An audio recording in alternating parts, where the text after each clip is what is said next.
some disconnected words.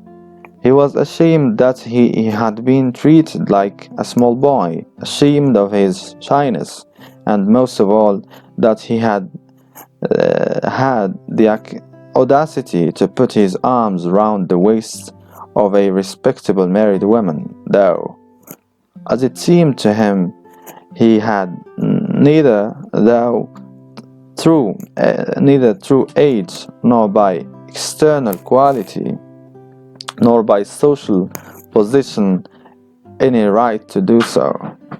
He jumped up, went out of the arbor, and without looking round, walked into the recesses of the garden furthest from the house.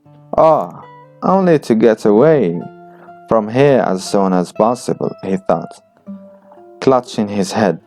My God, as soon as possible. The train by which Volodya was to go back with his maman was at 8:40.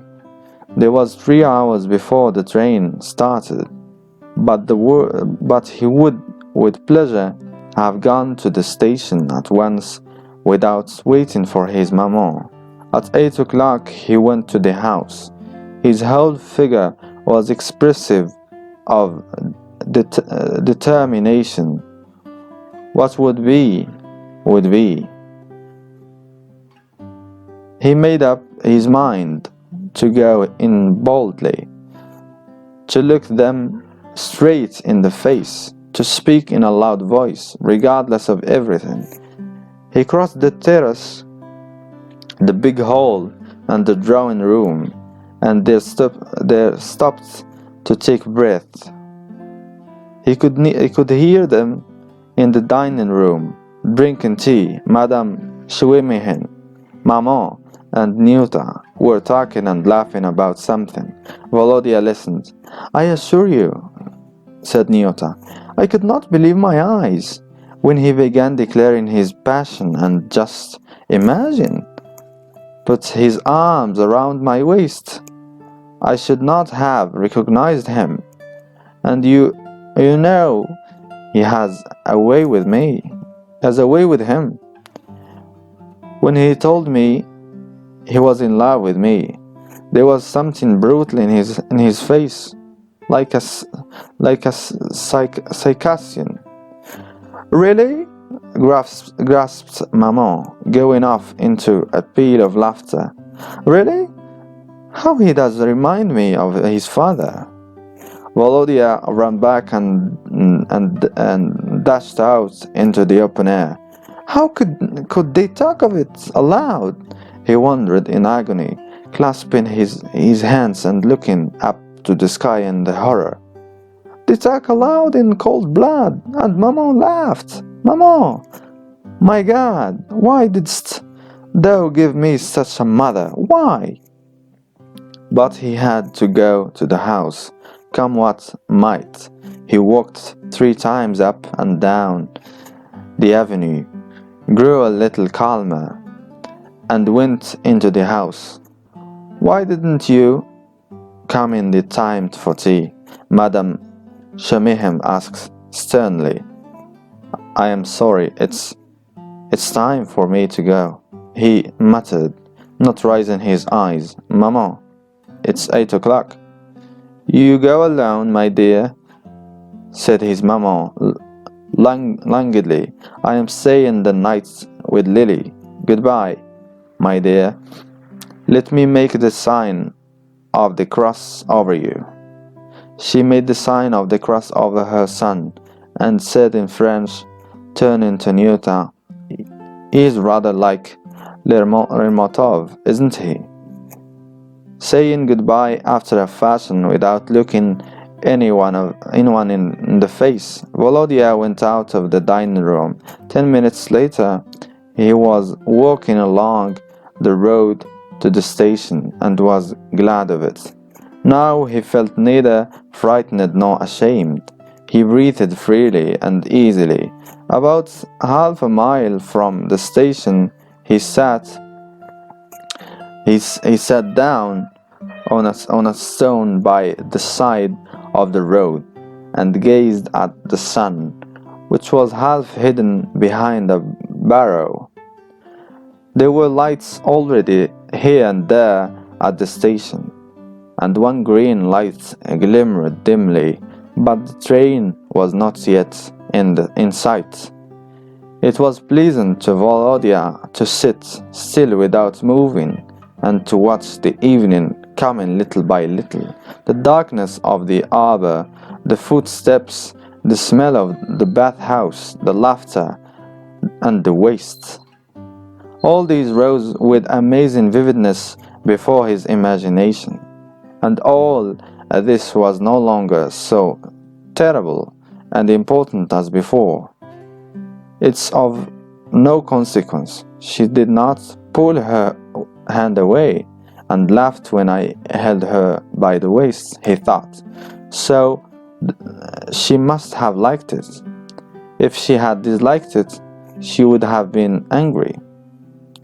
And now Volodya felt sorry that he had not had more boldness there in the arbor.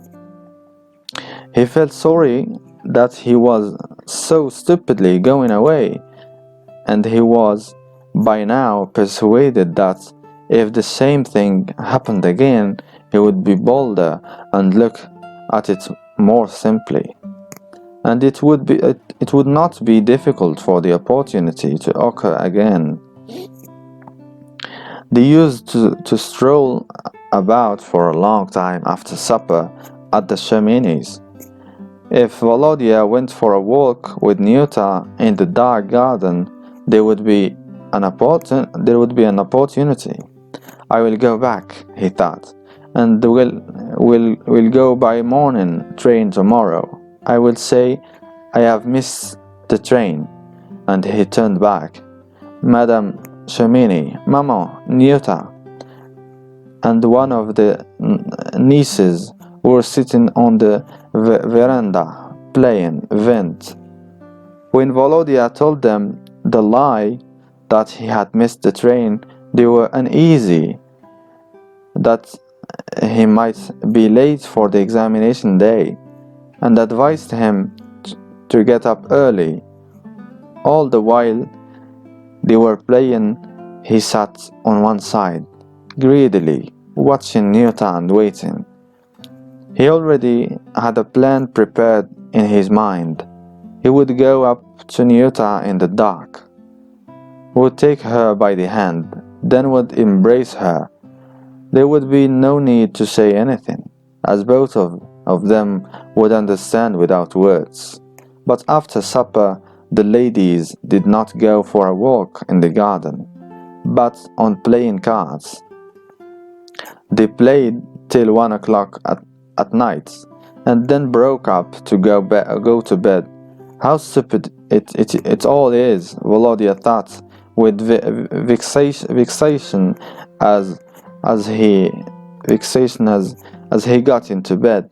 But never mind, I'll wait till tomorrow in the arbor, it doesn't matter.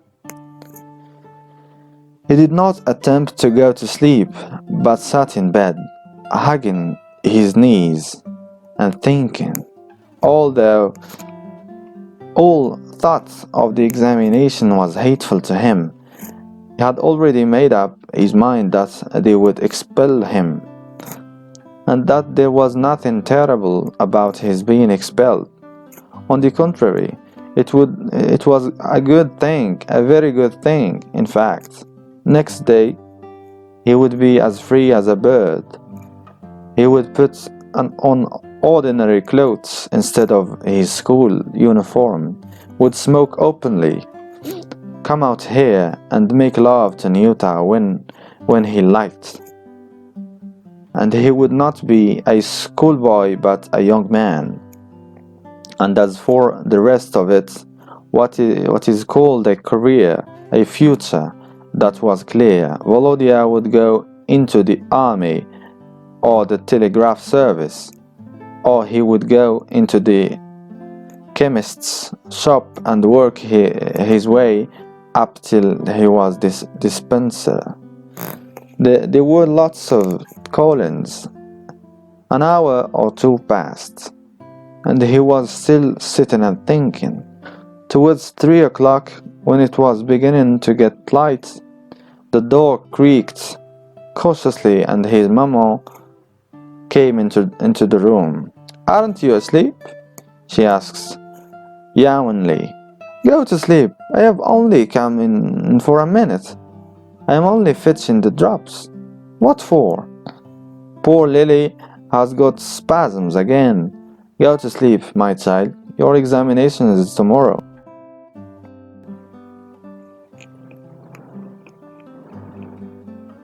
She took a bottle of something out of the cupboard, went to the window, read the label, and went away. "Maria Leontievna, those are not the drops." Volodya heard a woman's voice. A minute later, "That's Kovalaria, and Lily wants morphine." "Is your son asleep?" "Ask him to look for it." It was Nyuta's voice. Volodya turned cold. He hurriedly put on his trousers, flung his coat over his shoulders, and went to the door. "Do you understand? Morphine," Nyuta explained in a whisper. "There must be a label in Latin." "Wake Volodya. He will find it." Maman opened the door and Volodya caught sight of Nyuta. She was wearing the same loose wrapper in which she had gone to bathe. Her hair hung loose and disordered on her shoulders. Her face looked sleepy and dark in the half-light. "Why Volodya is not asleep?" she said. "Volodya, look in the cupboard for the morphine. There is a dear. What a nuisance Lily is. She was always something the matter." Maman muttered something, yawned, and went away. "Look for it," said Nyuta. "Why are you standing still?" Volodya went to the cupboard, knelt down, and began looking through the bottles and boxes of medicine. His hands were trembling, and he had a feeling in his chest and stomach, as though cold waves were running all over his inside. He felt suffocated and giddy from the smell of ether, carbolic acid, and various drugs, which he quite unnecessarily snatched up with his trembling fingers and spilled in so doing. "I believe Maman has gone," he thought. "That's a good thing, a good thing." Will you be quick?" said Nyuta drowsily. "In a minute. Here, I believe this is morphine," said Volodya, reading on one of the labels the word morph. "Here it is." Nyuta was standing in the doorway in such a way that one foot was in his room and one was in the passage. She was tidying her hair, which was difficult to put in order because it was so thick and long, and looked absent-mindedly at Volodya. In her loose wrap, with her sleepy face and her hair down in the dim light that came into the white sky, not yet lit by the sun, she seemed to Volodya captivating, magnificent, fascinated, trembling all over, and remembering with relief how he had held that exquisite body in his arms in the arbor. He handed her the bottle and said, "How wonderful you are." "What?" she came into the room. "What?" she asked smilingly. He was silent and looked at her. Then just as in the other.